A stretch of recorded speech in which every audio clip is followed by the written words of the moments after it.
Hello students, welcome to the class of Shatrughan sir of physics to learn the basic concept and the A to Z concept of the physics. So in this lecture we discuss about the next portion of the second chapter of the physics CBSE 12th level, and in this video we discuss about the electric field due to electric dipole on the equatorial line. बेटा previous lecture में मैं आप लोगों को बता चुका हूँ कि एक्सियल लाइन पर जब कोई पॉइंट होता है तो उस पॉइंट पर हम किस तरीके से इलेक्ट्रिक फील्ड निकालते थे। ये प्रीवियस लेक्चर में मैं क्लियर करा चुका हूँ। आफ्टर दैट आज बात करने जा रहा हूँ मैं कि जब इक्वेटोरियल लाइन पर कोई पॉइंट बैठा हुआ होता है तो उस पॉइंट पर हम इलेक्ट्रिक फील्ड कितना है, कैसा है, ये कैसे निकालते हैं। तो आज का वीडियो मैं शुरुआत करने जा रहा हूँ। So let's the class start today. Okay, सबसे पहले मैंने क्या काम किया, एक हमारा कोई इलेक्ट्रिक डायपोल है, मैंने ले रखा है। सपोज करो ये हमारा कोई इलेक्ट्रिक डायपोल है जो कि -q और +q चार्ज से मिलकर के बना हुआ है। लेंथ सब जानते हो, इसकी लेंथ 12 होती है, तो L इधर हो गई एंड L इधर हो गई। क्लियर है। और बेटा ये जो पॉइंट हमारा होता है इसकी इक्वेटोरियल लाइन कहाँ जाती है, ये लाइन जाती है ऊपर की तरफ। तो यहाँ से हमने कोई एक किसी डिस्टेंस पर एक पॉइंट P ले रखा है, जिस पॉइंट पर हमें यह निकालना है कि हमारा इलेक्ट्रिक फील्ड इस P पॉइंट पर कितना होगा। क्लियर है।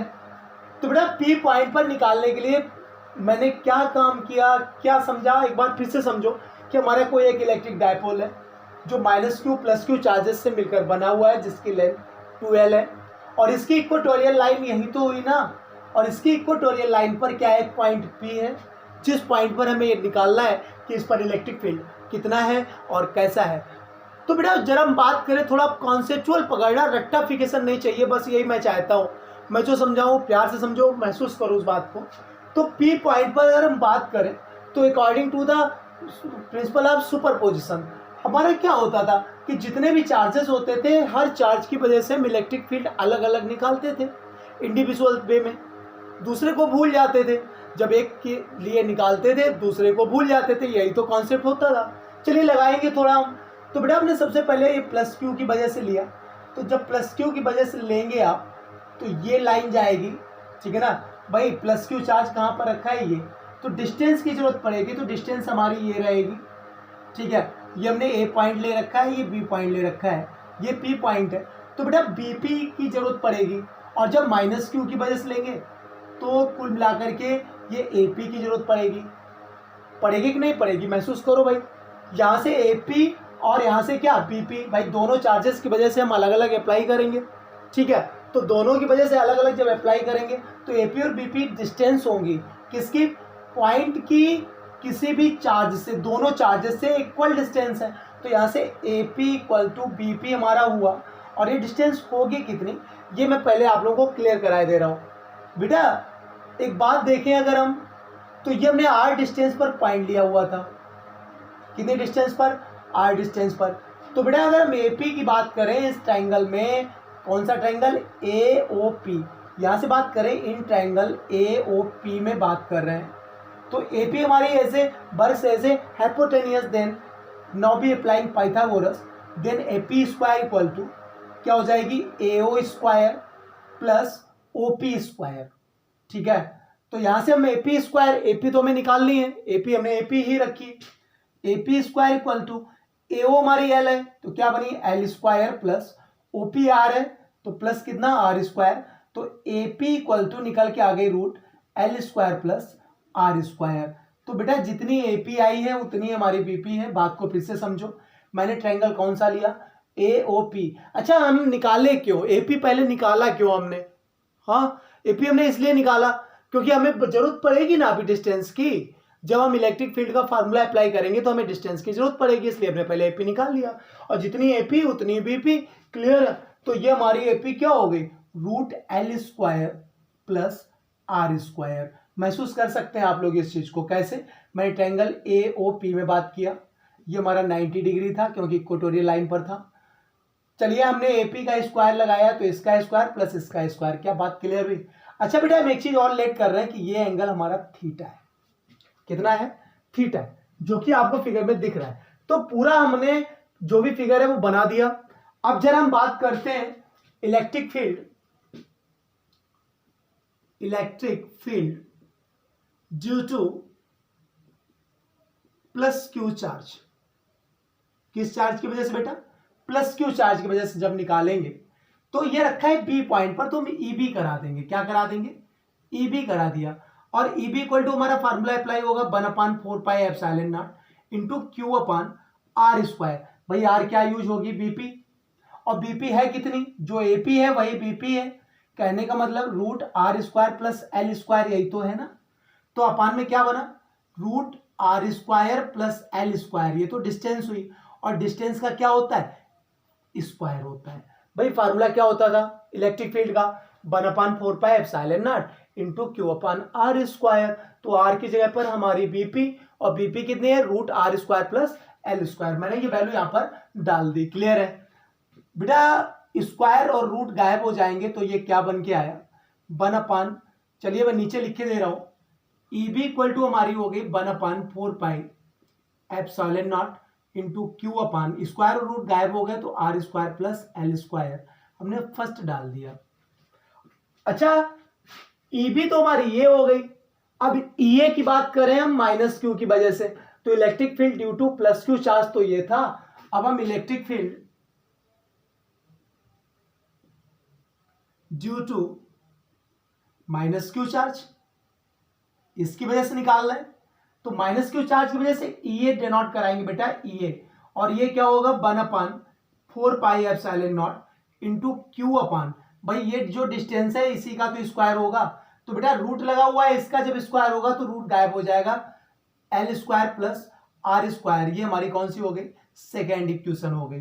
बात को फिर से समझो भाई, जब मैंने प्लस क्यू की वजह से लगाया तो क्यू अपान आर स्क्वायर होता है, तो आर की जगह पर बीपी यूज की, और बीपी थी root are square plus L square. मैंने एक बार रख के दिखाया, स्क्वायर कराया, रूट गायब हो गया।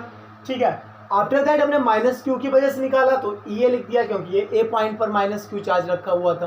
तो ईबी और ईए जब दोनों क्लियर हो गए तो अब हमें निकालनी है कि रिजल्टेंट इलेक्ट्रिक फील्ड कितनी होगी on the point P due to given electric dipole. Clear है?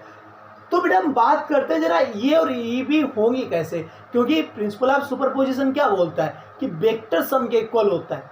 तो अगर हम डायरेक्शन की बात करें, इसको भूल जाए थोड़ी देर के लिए, तो प्लस क्यू चार्ज यहाँ पर कोशिश करेगा, अगर हमें कोई एक क्यू नॉट रख दें पी पॉइंट पर, तो कोशिश करेगा कि इसको हम मैं थोड़ा मार्कर चेंज कर रहा हूँ, ये कोशिश क्या करेगा कि इसको थोड़ा आगे की तरफ ये खिसका दे, क्योंकि ये प्लस है ये, और हमारा टेस्ट चार्ज हमेशा पॉजिटिव ही होता है। तो हमेशा सोर्स चार्ज कोशिश करता है कि हम टेस्ट चार्ज को अपने इलाके से बाहर धकेल दें। तो ये तो कोशिश करके ये बाहर जाएगा, तो ये हमारी ई बी की डायरेक्शन हुई। क्लियर हुआ? अच्छा, अब बात करते हैं ई ए की डायरेक्शन क्या होगी। तो ई ए की डायरेक्शन हमारी, ये हम थोड़ा छोटा लिख दें, root L square plus R square में थोड़ा छोटा कर दिया।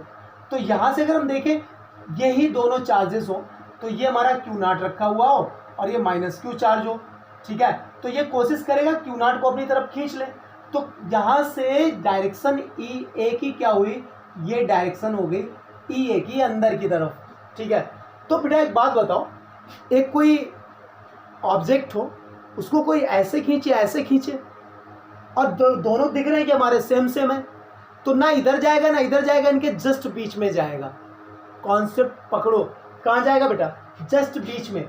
तो जस्ट बीच में जब जाएगा तो ये हमारी फाइनल ई की डायरेक्शन हुई। हाँ, अच्छा ये ई होगा कितना, ये जरा समस्या वाली बात है भाई, समझो जरा बात को। ये जब ई आएगा तो ई हमारा बनेगा कितना, ये महसूस करने वाली बात है। तो ई इक्वल टू हमारी हो जाएगी ई ए, और ये बेटा ये है, इसका अगर हम देखें कि हॉरिजॉन्टल कंपोनेंट कितना हो जाएगा, ये कॉस थीटा हो जाएगा, प्लस ई बी जो हमारी थी इसका ये हॉरिजॉन्टल कंपोनेंट है, ये हमारा ई बी कॉस थीटा हो जाएगा। हो जाएगा कि नहीं हो जाएगा? जरा महसूस करो भाई, हमारा जो ई जा रहा है ये हॉरिजॉन्टल में है, तो ई ए का क्या होगा? ई कॉस थीटा, और यहाँ से ई बी का क्या होगा? E B cos theta. और बेटा दोनों की डायरेक्शन सेम हो गई, तो दोनों को रख के हमने क्या करा दिया? ऐड करा दिया। क्लियर है? अब ये ई बी दोनों का वैल्यू डालो यहाँ पर, तो बेटा ये और ई बी दोनों सेम सेम है, देख सकते हो आप लोग इक्वेशन फर्स्ट से और सेकेंड से, ये फर्स्ट ये सेकेंड दोनों सेम है, और बेटा दोनों में कॉस थीटा लगा हुआ है, तो जितना ये आएगा उतना ये आएगा। वैल्यू डालने के बाद तो हम 2 टाइम्स करा सकते हैं, तो 2 टाइम्स करा दिया 1/4πε0 into Q upon are square plus L square, ये निकल के आया, और साथ में क्या आ गया कॉस थीटा। कैसे आया जरा बात को फिर से महसूस करो भाई, 2 तो हमारा 2 टाइम्स तो हो जाएगा, कैसे? क्योंकि ये cos theta E B cos theta, इसमें ये और ई बी जो है ये सेम सेम है, और कॉस थीटा दोनों के साथ लगा हुआ ही है, तो ये cos theta E B cos theta same same हुए, तो 2 टाइम्स हो जाएगा। 2 टाइम्स हमने करने के बाद क्या काम किया, यहाँ पर एक वर्ड आया है कॉस थीटा, तो कॉस थीटा जरा हम निकालना चाहें अगर इधर से, तो कॉस थीटा जरा देखना, ये थीटा है, ये हमारा राइट एंगल ट्रायंगल है, जिसमें हम according to Pythagoras theorem Pythagoras से हमने निकाला था एपी, एक फार्मूला वही होता है पापा बियर पियोगे, हाँ बेटा वाला, सब जानते होगे। परपेंडिकुलर बेस और हाइपोटेनियस में जो रिलेशन साइन कॉस टेन में दिखाता है वो हमने बना दिया पापा बीडी पियोगे, हाँ बेटा से। अगर हम बात करें कॉस थीटा की तो बेस अपान हाइपोटेनियस होता है, तो cos theta equal to base कितना है एल, अपान हाइपोटेनियस कितना है, ये रखा हुआ है सामने दिखाई दे रहा है, ये कितना है root L square plus R square. क्या बात क्लियर हुई? तो कॉस थीटा का वैल्यू यहाँ से डालना है, तो 2 टाइम्स तो हमारा हो ही चुका है, 1/4πε0 भी हो गया है, into Q upon are square plus L square भी लिखा है, और इंटू कॉस थीटा की जगह पर जब रखेंगे तो L upon root are square plus L square आएगा। बात को फिर से समझो, कॉस थीटा को जो मैंने वैल्यू निकाला था वो वैल्यू मैंने उठा के कहाँ पटक दिया, इस जगह पर पटक दिया थोड़ी देर के लिए। अगले स्टेप में तो 2 इंटू 1/4πε0 तो बना रहा बेटा, ऊपर क्यू एल बन चुका है, नीचे अगर हम आए तो ये r square plus L square और r square plus L square ये जो लिखा हुआ है ये दोनों बेटा हमें दिखाई दे रहा है, इसकी डिग्री 1 है और इसकी डिग्री रूट अगर हटाते तो 1/2 है, तो 1 यहाँ से 1/2 यहाँ से, तो मिलके 3/2 बन गई। कितनी बन गई बेटा, R square plus L square का डिग्री कितना बन चुका है, 3/2 बन चुका है। ये हमारा ई था बेटा। ऊपर से देखेंगे 2QL मिलकर के हमारा क्या बना देता है, electric dipole movement small p दे देता है, डाल देते हैं यहाँ पर वैल्यू, तो यहाँ से 2QL हटा, इतने की जगह पर 1/4πε0 तो हमारा लिखा हुआ ही है, 2QL की जगह पर हमने स्मॉल p लिख दिया, अपान में हमारा कितना है R square plus L square whole power 3/2। It is the formula for the net electric field on at a point on the equatorial line of any electric dipole. Clear है? ये तो हमारा बन गया, हाँ समझ में आया। अब एक स्पेशल केस ले ले कि हमारा एल बहुत छोटा हो जाए, बहुत मासूम हो जाए, सपोज करो वेरी शॉर्टेस्ट हो जाए, समझ रहे हैं? तो स्पेशल केस में हम क्या बात करेंगे कि हमारा एल जो है ये आर से छोटा है। किससे छोटा है? आर से। भाई ये डिस्टेंस हमारी देखी जाए तो ये एल डिस्टेंस आर के देखे बहुत छोटी है, मासूम सी है, तो एल स्क्वायर जो होगा ये आर स्क्वायर से और भी छोटा हो जाएगा। तो जब एल स्क्वायर छोटा हो जाएगा तो एल स्क्वायर हमने नेग्लेक्ट कर दिया, क्योंकि आर स्क्वायर में ऐड कराओगे तो समुद्र में कोई 1 लोटा पानी डाल दे कोई फर्क पड़ता है क्या? नहीं पड़ने वाला है, तो ये एल स्क्वायर गायब कर दिया। तो ई इक्वल टू हमारा तब क्या बना, 1/4πε0 इंटू पी अपान, जहाँ से बेटा बन गया ये एल स्क्वायर गायब हो गया, तब आर स्क्वायर की होल पावर 3/2 बनी। आए हाय 2 से 2 कैंसिल हो गया, ई इक्वल टू हमारा क्या निकल का आ गया 1/4πε0 into p upon r cube. यही हमारा होता है इक्वेटोरियल लाइन पे किसी भी पॉइंट पर नेट इलेक्ट्रिक फील्ड। तो आज की वीडियो में मैंने आप लोगों को पढ़ाया कि electric field due to electric dipole on the equatorial line किस तरीके से निकालते हैं। मिलते हैं एक नई वीडियो के साथ जिसमें मैं बात करूंगा किसी भी पॉइंट पर निकालना होगा। पिछले वीडियो में मैंने बात किया था ऑन द एक्सियल लाइन, इस वीडियो में बात किया ऑन द इक्वेटोरियल लाइन। आगे एक कॉन्सेप्ट और बताऊंगा जिसमें कहीं पर भी रखा हो, इन लाइन पर ना हो, इधर उधर रखा हो, तब किस तरीके से निकालते हैं। मिलते हैं ब्रेक के बाद, तब तक के लिए so now stop and today.